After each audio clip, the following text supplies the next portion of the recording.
tarde, brutada! Sejam bem-vindos a mais um vídeo do Bruto do Delphi. Eu sei que vocês estão esperando o vídeo sobre Web Service com banco de dados. Eu estava até gravando ele ali, mas eu vi que faltava explicar uma parte. Vocês vão achar que não tem nada a ver, mas a hora que vocês verem o meu vídeo sobre Web Service com banco de dados, vocês vão entender. No vídeo de hoje, eu vou explicar para vocês como funciona a criação de formulário, data módulo, objeto, esse tipo de coisa, tá ligado? Que isso vai fazer muita diferença na hora que você for usar lá no Web Service. Então esse é um vídeo mais para iniciante, você que já tem mais ou menos noção de como cria, como destrói, quais são as diferenças entre as diversas formas de criar. Talvez esse vídeo seja um pouquinho maçante para você. Mas se você quiser ver de qualquer jeito, bom, editor, dá um drift na vinheta.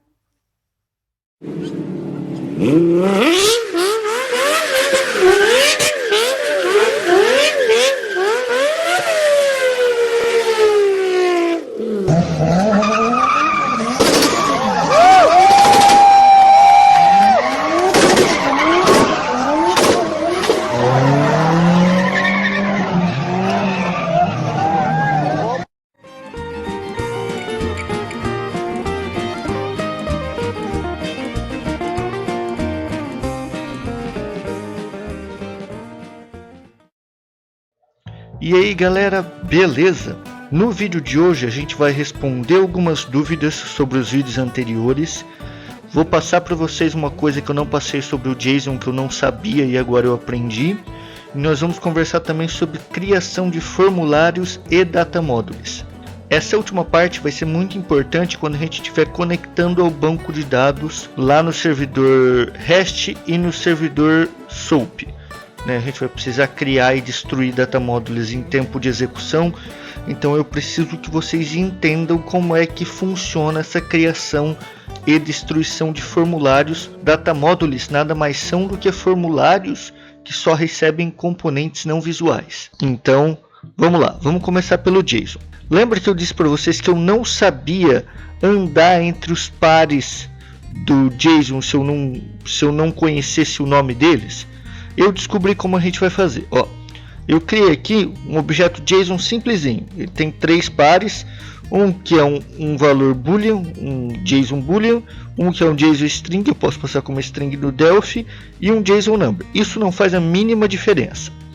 Agora eu vou iterar entre esses pares, sem saber o nome deles. Então esse JSON pode vir de um Web Service REST. Aí normalmente ele vai vir, você pode pegar ele do seu próprio Web Service, não importa de onde ele venha. A ideia é a mesma. Nós vamos fazer um forzinho simples aqui, de 0 até, ó, a primeira coisa aqui é o JOBJ, que é meu JSON Object, ponto count. Nesse ponto count menos 1 que eu comecei do 0, né? Ele vai me trazer a quantidade de pares que tem nesse objeto. Quantidade de propriedades que tem nesse objeto JSON, né, de pares. A gente vai fazer o seguinte, ó. Antes, espera aí, deixa eu limpar o memo aqui, né? .lines.clear. Aí, aqui a gente vai fazer o seguinte, ó. A gente vai adicionar no memo .lines.add, ó. Agora veio o pulo do gato. JOBJ.pairs, ele pede um índice. Qual que é o índice? O i. Ponto, e aqui a gente tem duas propriedades muito interessantes, ó. É o JSON string, que é o nome da propriedade, e o JSON value, que é o valor da propriedade. Então a gente faz JSON string ponto toString, porque ele é uma JSON string, ele é um objeto, ele não é uma string, mas vou colocar um traço aqui só para vocês não falarem que eu estou transformando tudo em JSON, que é 2 pontos, né? Vou colocar um traço. E vou fazer aqui, ó, JOBJ.pairs na posição i, ponto JSON value, jvalue, ponto toString também, porque ele também é um objeto. Vamos rodar aqui, ó, tá no botão 1. Vamos rodar, compilou, botão 1, ó, par 1, traço true. Vamos conferir aqui, é um JSON true, par 2, traço alan, É um JSON string, tá entre aspas duplas aqui.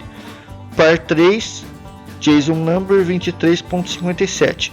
Então eu consegui iterar entre as propriedades do meu objeto JSON sem saber o nome delas. Vamos adicionar mais um par aqui para garantir que ele é dinâmico. Eu vou adicionar uma string também. 1, 2, 3, 4.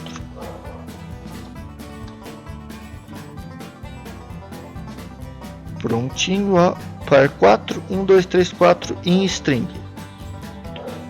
Beleza? Então a parte que eu prometi para vocês que se eu conseguisse no outro vídeo eu já colocava junto, eu não consegui. Agora eu consegui descobrir, tá aqui como a gente consegue iterar por um JSON object sem saber os pairs que vem nele. Outra coisa que a gente pode passar rapidinho aqui, que o JSON value é um JSON value, né? Ele é do tipo T JSON value. Lembra do que eu ensinei para vocês? Um JSON value pode ser um JSON boolean, um JSON string, um JSON number ou um JSON object ou um JSON array. Como é que eu descubro qual que é? Eu posso vir aqui, ó, begin end if is tJSON object, então eu sei que o valor do meu par é um JSON object, eu posso tratar ele como objeto. Posso fazer comparação com o JSON value. É um JSON value, JSON value nada, um JSON array. Então ele é um JSON array, eu posso tratar ele como um JSON array. Então eu posso criar funções genéricas que recebem JSON objects, JSON arrays e vão iterando sobre elas. Você pode até criar funções recursivas e fazer sabe-se lá o que com esses valores JSON, mas está aqui. Essa é a cereja do bolo do tratamento do JSON no Delphi. Com isso em mãos você pode fazer o que você quiser. Fácil, rápido, bonito e gostoso. Beleza? A segunda coisa que me perguntaram lá nos comentários do vídeo é para falar de novo esse negócio de array e create, setLength que a pessoa não tinha entendido. Não tinha entendido direito. Então vamos lá. Antes de explicar isso daqui, eu vou explicar sobre criação de objetos. Aí a gente já vai partir um pouco para a parte que eu queria lá da criação de formulários. Seguinte, ó, tipos nativos do Delphi você pode usar sem criar. O que são tipos nativos? Ó, string é uma variável que não é um objeto, é um tipo nativo. Integer é um tipo nativo. Float é um tipo nativo. Extended é um tipo nativo. Um dia eu digo para vocês a diferença entre float e extended. Não tem float aqui, então é real, né? Não estou muito acostumado a usar isso, eu uso só extended. Arrays são tipos nativos, então ARR, Array of Integer. Array é um tipo nativo. Outro tipo nativo aqui, ó, que eu declarei aqui, é um record. Record é um tipo nativo, vamos dizer assim, ele não precisa ser criado para ser usado. Então vou criar aqui também, peraí, aqui um END do tipo T endereço. Não, END do tipo T endereço. Todas essas variáveis podem ser usadas, ó, str recebe teste, int recebe 10, flt recebe 11.57. Opa, meu não está funcionando direito. O array você pode usar ela, mas você tem que aumentar o tamanho dela. Então nós vamos deixar o array por último. Você tem que setar o tamanho dela, então nós vamos deixar o array por último. Array você pode até usar sem criar, mas você tem que setar o tamanho dele, então a gente vai deixar ele por último. Até o record, ó, eu não criei, mas eu vou fazer número recebe 10 end ponto logradouro recebe Rua das Acácias e ind ponto bairro recebe centro. Eu vou executar agora esse botão, estamos no botão 2 e vou botar um breakpoint aqui, botão 2. Você vai ver que ele passa por aqui sem dar erro de memória, ele passa por aqui sem dar erro de memória, passa por aqui sem dar erro de memória, e aqui ele também passa sem dar erro de memória. Como são variáveis simples, não vou dizer nem variáveis nativas, você pode usar elas sem criar. O único caso do array é que você tem que setar o tamanho dele, como ele é um array dinâmico.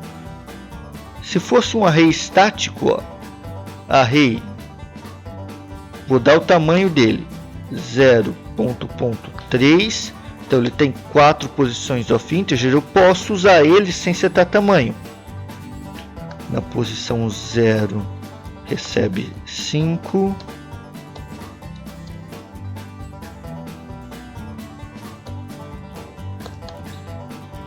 zero, 1, 2, 3, 5, 15, 7, 45. De novo, você vai ver que não vai ter problema nenhum. Ó, não criei nada e não deu nenhuma violação de memória, porque são objetos simples. Agora, a array, se ela for dinâmica, quando a array é dinâmica, eu preciso setar o tamanho dela. Vamos lá. Eu só digo o tamanho dela aqui, ó, tamanho 4, né? E ela vai funcionar direitinho. De novo aqui. Viu? Ó, sem nenhum estouro de memória. Mas temos um objeto aqui, ele é filho do teu objeto, ele é uma classe, ele é um objeto complexo. Esse daqui não posso usar sem criar ele. Cliente do tipo T cliente. Se eu fizer assim, ó, cliente ponto nome recebe, vocês vão ver que a gente vai ter um estouro de memória na última linha. Botão 2, vamos lá. Viu? Ó? Violação de acesso, estouro de memória. Por quê? Porque cliente não está criado. Por que eu preciso criar os objetos? Eu não tenho a mínima ideia, mas precisa. Você precisa separar um espacinho de memória por objeto complexo. Então, toda vez que você for usar ele, você tem que criar ele. Ah, mas o que isso tem a ver com aquele negócio da minha array e tudo mais? Ó, vou explicar para vocês os objetos que eu declarei aqui em cima, para a gente tentar entender. É mais ou menos o esquema do outro vídeo. Então, se você não viu outro vídeo, você não deve estar entendendo porra nenhuma. Então, volta lá e vê.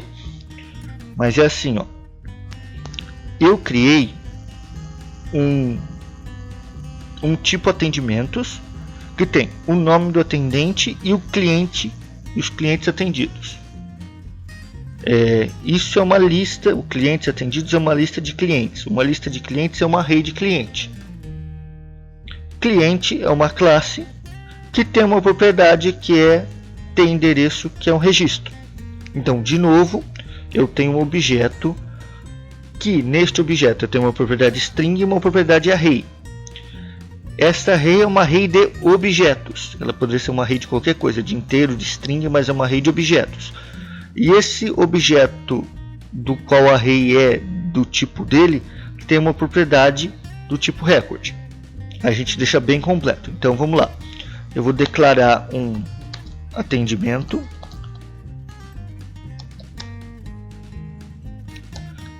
Eu preciso criar ele. Então, atendimento recebe t atendimentos.create. Beleza, estou criado, eu posso usar ele. Agora, atendimento.nome atendente recebe Alan Barriere. Beleza, está criado. E agora, como é que eu faço com os clientes atendidos neste atendimento?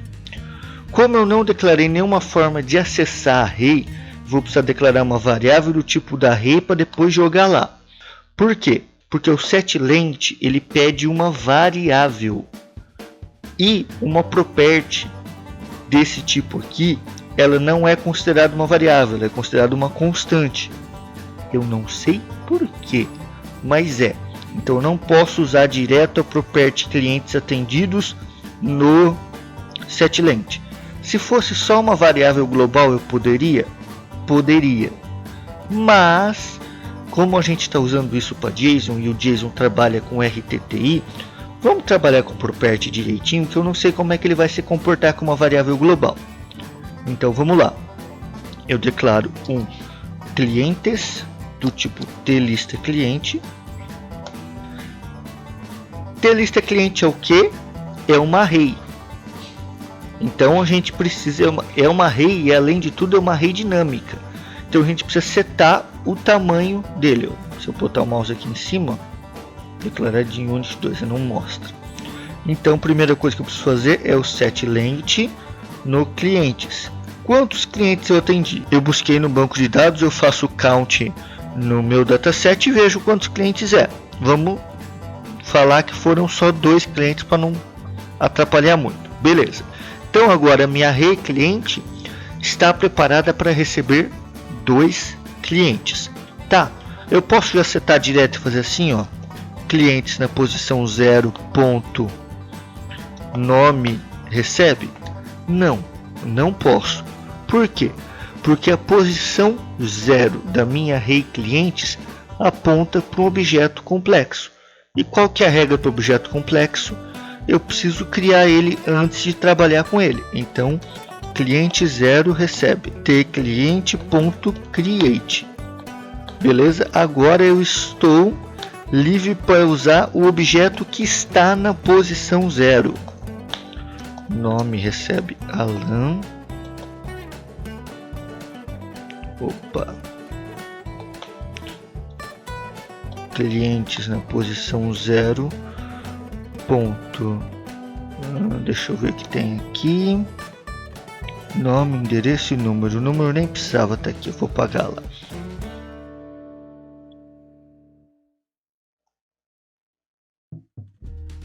Opa.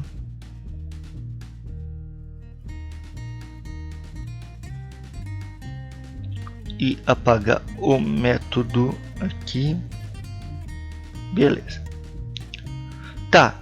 Agora o clientes, o outro método, o outro propriedade dele é endereço, que é do tipo tem endereço. Preciso criar?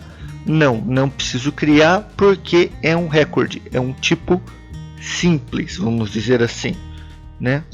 Endereço.logradouro recebe rua teste. Copiando aqui para ficar melhor. Ponto bairro recebe centro na posição 0 ponto endereço ponto número ponto número recebe 5. Então eu posso fazer assim que não vai ter violação de acesso. Vamos lá ver se vai ter violação de acesso. Deu erro, mas violação de acesso não. Left side cannot be assigned to. Oh, caramba. Isso daqui eu sei o que é. Isso daqui é porque eu usei um set endereço. Ele não gosta muito quando é assim, viu? Vocês vão ver que agora vai compilar. Erro.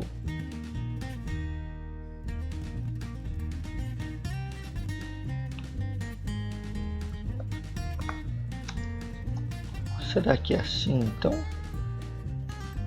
E eu me enganei? O bruto também erra, gente.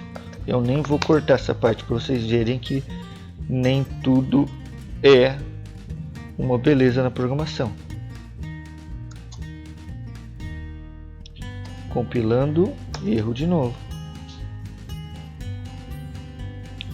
Section valid only in class, então aqui é public. Não funciona o published. Agora foi. Então aprendemos mais uma neste momento. Records não podem ter seção published, só public. Para você alterar o recorde dentro de um objeto, ele precisa ser property, senão você vai ter que criar a variável do tipo record e depois setar os valores nela e jogar do lado de lá. Então cria property, fica tudo certinho. E vamos lá, vamos compilar para ver que a gente não vai ter nenhum estouro de memória. Botão 2, criei o atendimento, setei o nome do atendente, setei o tamanho do cliente para 2, criei o cliente na posição 0 e joguei os valores. Então, ó, não deu nenhum estouro de memória. Tá, mas espera aí, você nem... E a posição 1? A posição 1 eu tenho que criar também. Se eu não criar, vai dar pau. Eu não vou criar a posição 1. Vou comentar aqui. Só alterar os índices aqui.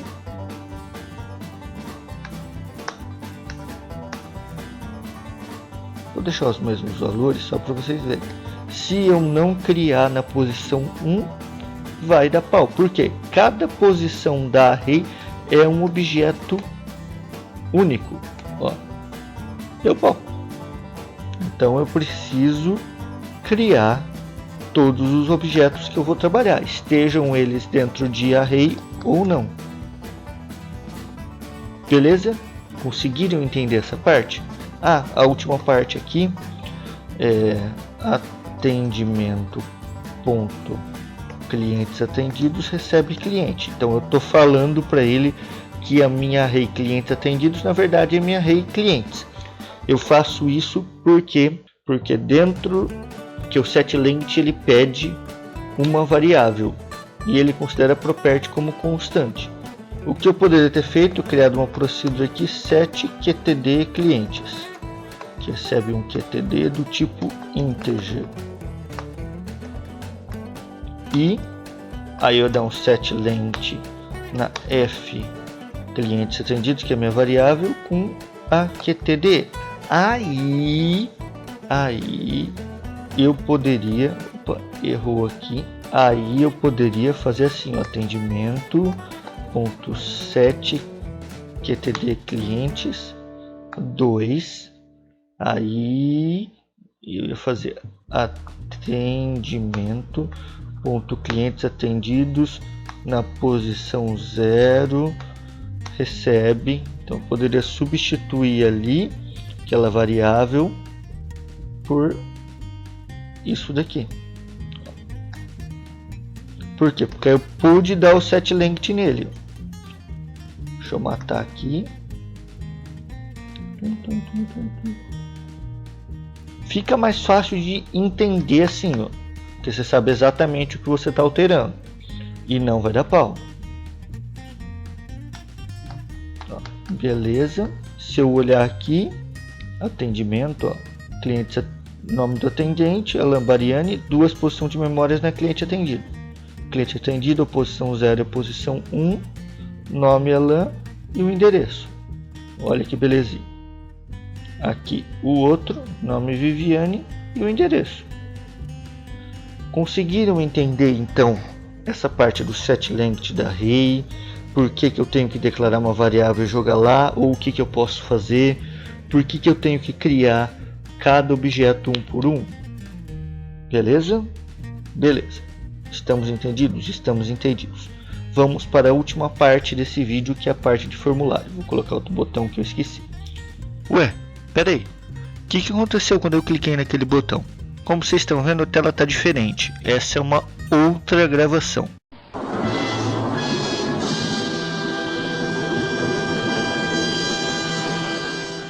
Por quê? Quando eu cliquei naquele botão, aconteceu uma coisa muito terrível comigo. Não acabou a energia, eu não perdi o vídeo, não pausou o vídeo sem querer, não deixou de gravar nada. Aconteceu que eu falei muita merda. Enquanto eu estava falando, eu já vi que eu estava me enrolando. Depois, quando eu fui editar esse vídeo, dá para salvar alguma coisa com edição, não deu. Tudo que eu falei depois que eu apertei aquele botão não serviu de porra nenhuma, só ia servir para confundir mais vocês. Então eu resolvi gravar o final desse vídeo de novo para vocês. Agora tentando explicar um pouquinho melhor o que eu quis dizer. Quando eu apertei aquele botão, eu explicar para vocês diferenças na criação de formulários. Mas eu esqueci de dizer para vocês que em uma aplicação VCL, foda-se o jeito com que você cria o seu formulário. Normalmente, em 90% dos casos, não haverá diferença nas formas de criação. Só tem um pequeno detalhe diferente entre o application.createForm e o form3 recebe tform3.create. Eu vou explicar isso também, mas é só um pequeno detalhe. A gente tem aqui o form2 e o form3. Não sei porque meu Delphi não começa com form1 mais. Deve ser alguma coisa que eu fiz e pronto. Você pode criar formulários de duas formas. Aquele jeito que eu falei, application.create, createForm, desculpa. Passando aqui o tform, opa, deixa eu só usar a Unity aqui, tform3 e form3, ele vai criar o meu form3 de boa. Ou eu posso fazer assim, ó, form3 recebe tform3.create, ou então self aqui. Tá, só existe duas diferenças nessas duas formas de criar formulário. A primeira é que, no caso do application.createForm, o pai do form, o owner, o dono do form, vai ser a aplicação. Então, se você não destruí-lo manualmente, quem vai destruir este form será a aplicação. Então, só quando a aplicação for destruída que ela destruirá o formulário. Já no caso de baixo, você pode dizer quem é o pai do formulário. Então, se eu disser, do jeito que eu fiz aqui, form3 recebe tform3.create, o pai dele é self. Quem é self? Form2. Então, quando o form2 for destruído, quando essa instância do form2 for destruída, o form3 irá junto. Se eu colocar aqui, ó, application, não tem diferença nenhuma entre a primeira e a segunda forma em relação ao pai. E eu posso, nesse caso aqui, colocar new também. Ninguém é pai, ninguém é dono deste formulário. Então ele não será destruído em situação nenhuma, a não ser que você destrua ele manualmente. Qual que é a melhor forma? Não tenho ideia. Vai do jeito que você precisa usar na sua aplicação. Ah, a outra diferença que eu esqueci de dizer. Esta forma aqui, quando não existe nenhum formulário principal na sua aplicação, nenhum main form na sua aplicação, o primeiro formulário criado com o application.createForm se torna o main form. Por isso que às vezes você coloca o formulário de login para ser criado antes do formulário principal da sua aplicação, e a hora que você fecha o login, a sua aplicação fecha. Por quê? Porque ele foi criado com o application.createForm e como o formulário principal ainda não tinha sido criado, ele se tornou o formulário principal da aplicação. Então, neste caso, se você quiser criar o formulário de login antes de criar o formulário principal da aplicação, utilize esta segunda forma aqui. Você poderá fechar o formulário de login e sua aplicação não será fechada. Beleza? Essa é a única diferença em VCL das formas de criar os formulários. Mas nós estamos falando de web services. Os web services eles podem ser criados no Delphi de três formas principais: Standalone Application, ou seja, ela é console VCL, DLL ISAP e CGI. No caso de Standalone Application e DLL ISAP, o seu servidor web ele vai levantar a aplicação uma única vez e vai mantê-la em memória. Isso quer dizer que os formulários criados nela, tudo vai ser compartilhado a memória entre eles. Tomara que eu não esteja falando besteira do ISAP, porque eu nunca usei ele. Mas para o Standalone Application eu tenho certeza que funciona desse jeito. Já o CGI ele é levantado pelo Apache toda vez que você faz uma requisição. Vamos pensar no Standalone. A memória ela é compartilhada entre todas as sessões. Então, se você fizer qualquer uma dessas duas formas aqui e criar o form3 e esse método for chamado novamente, o form3 será criado mais uma vez. Mas essa variável aqui é uma variável global. Ela está declarada aqui, ó, no form3. Então, a primeira requisição criou o form3, apontou o endereço de memória para essa variável aqui, e a segunda requisição fez a mesma coisa. Ele criou uma nova instância do form3 e jogou o endereço de memória nessa variável aqui. A hora que a primeira requisição for fazer alguma coisa com o form3, o que vai acontecer? Ela vai agir sobre a instância criada pela segunda requisição. Aí a gente vai ter um conflito violento. Tá, mas como é que eu resolvo isso então nestes casos? Ou você usa o CGI que é levantado toda vez, cada requisição executável diferente, ou você configura o ISAP para ser cada requisição levantar uma DLL diferente, eu não sei se isso acontece, ou você programa para que cada requisição tenha a sua variável. Como é que você faz isso? Você declara uma variável aqui, meu form3, do tipo tform3, e usa ela aqui, application.create, ou então meu form3 recebe, não importa, aqui é o tipo tform3, meu form3. Ah, mas a variável ainda vai ser a mesma. Não vai. Quando você não vai. Por quê? Porque essa é uma variável local. A hora que for executada a segunda requisição, esse meu form3 não vai estar apontando para aquele meu form3 da primeira requisição, porque a variável é local. Mas por que você está explicando isso? Nós vamos trabalhar com formulário no nosso servidor REST ou SOAP? Não, nós vamos trabalhar com data modules. Pelo menos do jeito que eu vou ensinar vocês a trabalhar com banco de dados, nós vamos criar data modules. E data modules, como eu disse no começo, nada mais são do que formulários que só aceitam componentes não visuais. Então, se você criasse o data module usando a variável padrão que ele traz lá, a variável global, a gente ia acabar misturando as instâncias, usando os dados da outra, e ia ser uma zona completa. Já criando o formulário desta forma aqui, usando variáveis locais, não corremos esse risco. Não importa quantas sessões chamem o mesmo método, o mesmo data module, o mesmo tudo, os espacinhos de memória vão estar separados, cada um para sua instância dentro da sua variável local, tá lá bonitinho, tudo separadinho, não ia ter problema de misturar um com o outro. Isso que eu queria passar para vocês, as duas formas diferentes de criar formulário, as diferenças entre elas e o problema da variável global, quando você pode ter várias coisas chamando o mesmo formulário, o mesmo data module, e aí você acabar se confundindo numa zona.